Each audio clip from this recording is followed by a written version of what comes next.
Hello అండి, hi. రోటి మామిడికాయ పచ్చడి ఎలా తయారు చేసుకోవాలో చూసేద్దాం. ఫస్ట్ ఒక 2 మామిడికాయలు తీసుకొని చిన్నగా కట్ చేసుకోవాలి. కట్ చేసుకొని రోట్లో ఆ చిన్నగా కట్ చేసిన మామిడికాయ ముక్కలు వేసుకొని బాగా దంచుకోవాలి. మంచిగా మెత్తగా నలిగేంత వరకు మంచిగా దంచుకోవాలి. ఇట్లా మెత్తగా దంచుకున్నాం కదా, ఇప్పుడు తగినంత సాల్ట్ అందులోనే వేసుకొని మళ్ళీ కొంచెం దంచుకోవాలి. ఇప్పుడు అందులోనే కొంచెం తగినంత కారం కూడా వేసుకోవాలి.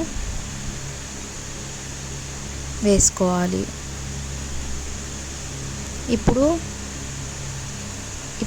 ఆవపొడి, మెంతు పొడి, జీలకర్ర పొడి 3 కంబైన్ చేసిన పొడి అందులో వేసుకోవాలి. వేసుకున్నాక మంచిగా దంచుకోవాలి.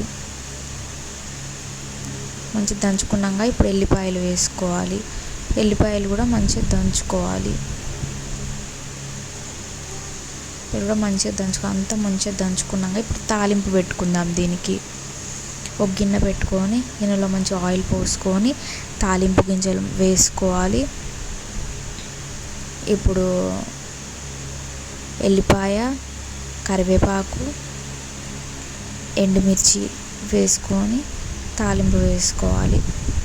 తాలింపు పెట్టుకున్నాం కదా, పెట్టుకున్నాక మనం చల్లారనివ్వాలి. చల్లారిన తర్వాత ఆ పచ్చడిలో ఈ తాలింపు వేసుకుంటే రోటి మామిడికాయ పచ్చడి ఈస్ రెడీ.